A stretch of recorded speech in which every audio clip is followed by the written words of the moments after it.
Yo, what's up guys? C-Jax back with another video, and I hope you guys are having a fantastic day. Now today is election day and there's going to be a lot of negativity floating around on the internet and in real life, but guess what y'all? I'm here to inject you with some positivity. I'm here to crack your cranium and fertilize your brain with positivity and knowledge. WWE is the best it's ever been, man. I sit back, I watch these Raws, these SmackDowns, all of these shows, these PLEs, and I'm like, Raw gets the most views it's ever gotten in its entirety, right? SmackDown gets the most views it's ever gotten in its entirety. Cody Rhodes, I mean, look at the champions we have. Cody Rhodes is awesome, man. The American Nightmare, dude. The story that he's gone on, man, from undesirable to undeniable. I mean, he is awesome. He cuts great promos. He shows up to work every week. He wrestles every week. Can you believe that? Because imagine if we had a WWE champion who wasn't wrestling every week. It would be pretty bad, right? But thankfully, we have Cody Rhodes, who's there to wrestle for us each week and cut great promos. He's such a great guy, man. And it truly is amazing how Cody reinvents himself every week on the mic. I mean, this guy comes out, he says, I respect you, I love you, I have some Wheatley and libations in my back pocket for you. It's beautiful, man. It's creative, it's unique, and it totally has something to do with what's actually happening inside of the ring. It's amazing. And even in his promos talking about, some may believe I'm a politician for this. There's nothing political about it.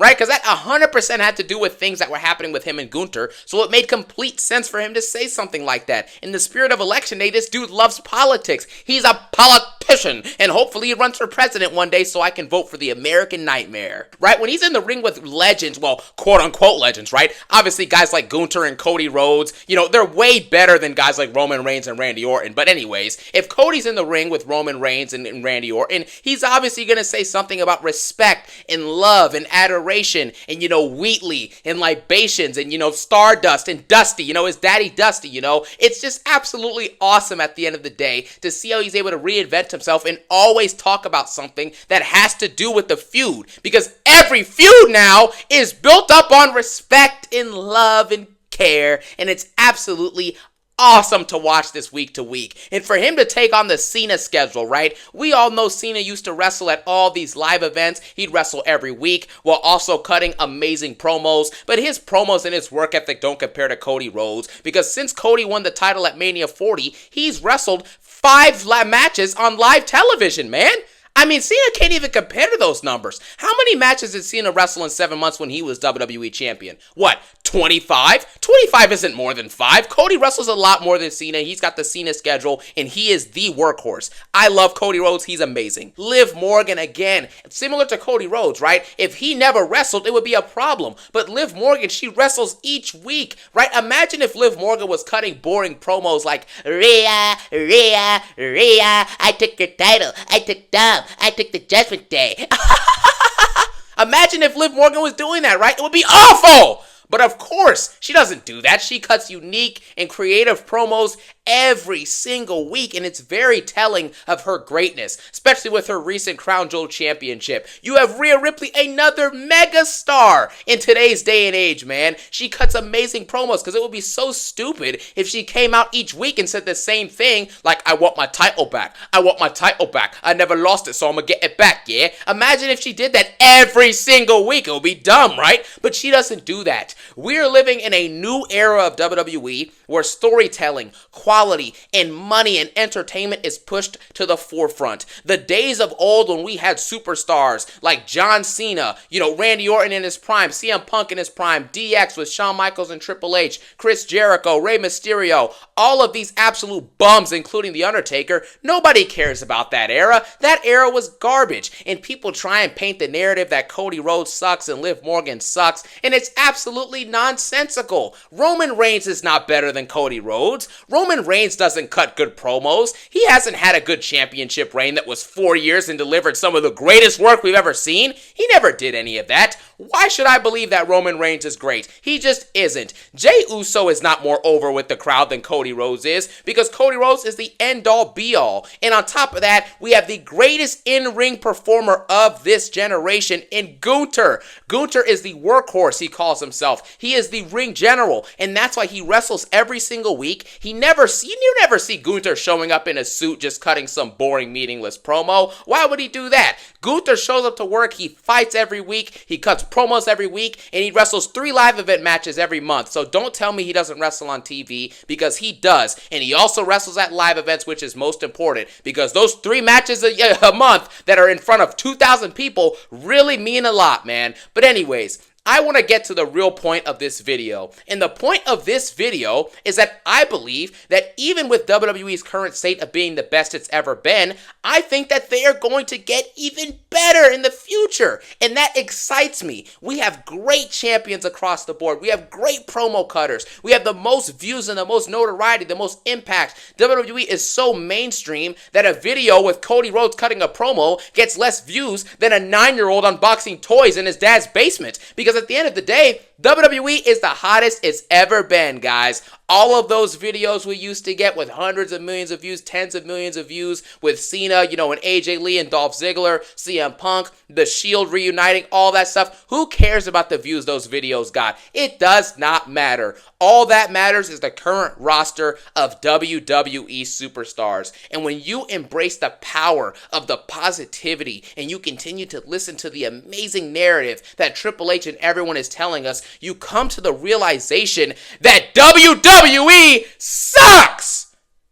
Oh man, that felt good. What a great 4.5 minutes of absolute and utter BS. The real reason that I'm making this video, everybody, first off, the real C-Jax is back, right? C-Jax is away right now. He was away for the first half of that video. I had to let the nice guy step in to give a little bit of positivity. But let's be honest, everything I said was an absolute joke. And it is a narrative, and those things that I said are things that the casual fan, the bot thinker, says about today's product in WWE. So I'm going to be destroying the narrative that WWE is the best it's ever been, because it simply isn't. Now let's look at this from a roster perspective. Obviously, we've been over this a million times before. The roster back in the 2000s and in the 2010s is light years better than the roster it is today. And despite this, everyone already knows this, by the way, right? Like, everyone knows this. But guess what? We are told that today's roster of WWE talent is better than the roster of talent we had even 15 to 10 years ago. And let's just go ahead and break it down. Look at your current your current crop of champions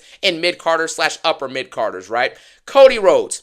Cody Rhodes, ladies and gentlemen. Let's compare Cody Rhodes to John Cena. Who do you think is a better champion? Let's compare Cody Rhodes to who else was champion. Let's compare Cody Rhodes to Brock Lesnar. Let's compare Cody Rhodes to Roman Reigns. Let's compare Cody Rhodes to Seth Rollins, who was WWE champion in the 2010s. And who do you think was better? It's not close. Liv Morgan. Let's compare Liv Morgan to Trish Stratus. Let's compare Liv Morgan to Lita. Let's compare Liv Morgan to AJ Lee. Matter of fact, let's compare Liv Morgan to the Bella Twins. Let's compare Liv Morgan to Becky Lynch and Charlotte Flair. And you will notice a glaring issue.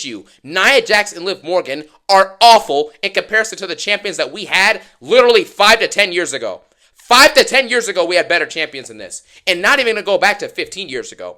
Then we also have to destroy the narrative that WWE is doing the best business it's ever done. Now, quite frankly, all of these sponsorships, these prime sponsorships, all of these different things that WWE has been able to, accrue over the last, I don't even know how many years it's been, like a year and a half pretty much with all these sponsorships. It's great. And they're going to make a ton of money from these sponsorships because they are going to get paid millions and millions and millions of dollars in order to carry out these sponsorships on a grand stage like on PLEs or at Mania, SummerSlams, etc. But the fact is this. Pay-per-views back then used to cost $60 to $70. And even though they costed $60 to $70, millions of people were buying them. A Peacock membership, I believe, is what, $5? If you're a student in college, it's $2 a month. $2 a month. I am a student, and I'm paying, I don't even have the college discount. I'm only paying like $4 or $5 a month for Peacock Premium at this point. It may be $10, but the last time I checked, it was $6 a month, dude. And at the end of the day, that's what does that turn into, like $72 a year? Versus $70 per pay-per-view, and millions of people were paying it. WrestleMania 28 had, I think, over 1.5 million people who bought the pay-per-view. Not to mention the people who were streaming it or watching it on other services, right? And WWE has the audacity to tell you that the business is the best it's ever been. I hate to break it to you, but Monday Night Raw, like I always say, look at the Vince McMahon documentary, it used to fight with Monday Night Football for viewership every single Monday. Friday Night SmackDown, you literally was competing with NBA viewerships. Literally like 5 to 10 years ago is competing with NBA viewerships, like 10 years ago, 15 years ago, etc., right? So how in the world now are we getting less views than that, but WWE is the hottest it's ever been? And the point of this video, in the theme of, everything that's going on recently with WWE, we have to actually factor in the reality of the situation. WWE is lying to us straight to our faces. And another problem we have with this current crop of wrestlers is they're not wrestling. And even when they're not wrestling, they're still getting injured. Rhea Ripley fractures an orbital bone by doing a headbutt. A headbutt fractures her orbital bone. This is unacceptable. Undertaker, Cena, Orton, all of these people, Roman Reigns and Rollins in the 2010s when they were doing full-time live event schedules. When in the world, besides like maybe a couple mass injuries they had while wrestling a lot of matches per month, they maybe had, 2 or 3 major injuries in the 2010s? Meanwhile, you have people like Rhea Ripley who have wrestled 2 matches on Raw, and she's already had 2 big injuries this year. Do you see what I'm talking about? It's unacceptable, the fact that these people get injured the way that they do.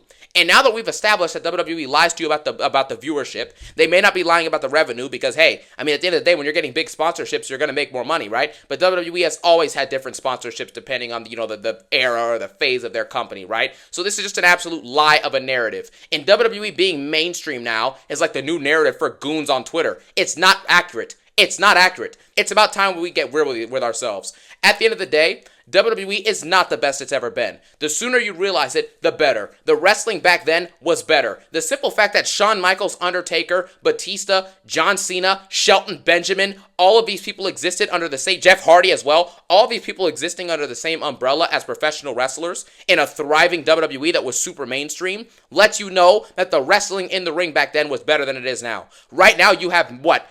Logan Paul is an amazing in-ring performer, don't get me wrong, but he wrestles 3 matches a year. 3 matches a year. Braun Breaker, amazing in-ring talent. He's super young, and he's only wrestled maybe like 4 or 5 meaningful matches since coming to the main roster. So why does it matter? You get what I'm saying? Gunther. If Gunther is the consensus pick for one of the greatest wrestlers of this generation, then this generation is not that good. You know what I'm saying? It's not that good. Daniel Bryan is a better in-ring performer than everyone who's currently wrestling in WWE, except for maybe Seth Rollins.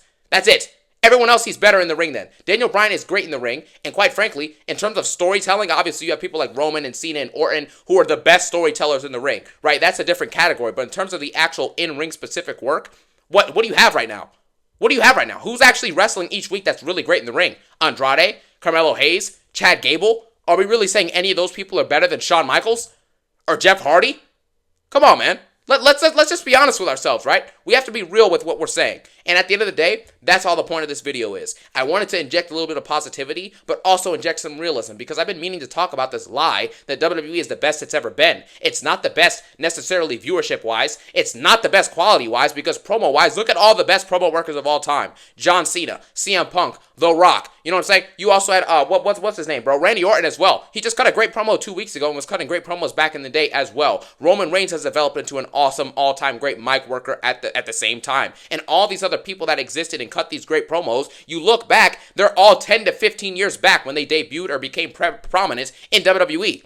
So you're not better from a promos perspective. You're definitely not better in the women's division, right? In terms of the promos, at least, and some of the in-ring work, because the promos now are the same thing. It's the same stuff. I took your title. I took Dom. I want my title back. I'm going to take back the one thing that I never lost. Yeah. It's the same promos. So promos aren't close. In-ring work is better back then, at least as far as I'm concerned, right? At least 10 to 15 years ago. Obviously, back in the 80s and 90s, the in-ring work now would be compared as better. But if you're looking specifically in the late 2000s and like the early 2010s, and even the 2000s in general, that is a better brand of in-ring wrestling than what we get on average now with stuff like Damian Priest versus Dominic Mysterio, or JD McDonough versus like Ivar from the Viking Raiders. You get what I'm saying? The wrestling at its best was better back then. Shawn Michaels versus Undertaker, both of those matches trump anything that we've seen in the last 5 years from WWE. Right? It's not even close. You get what I'm saying? So at the end of the day, you have to factor in the reality versus what you're being told. And at the end of the day, as the way I see it, promos were better back then.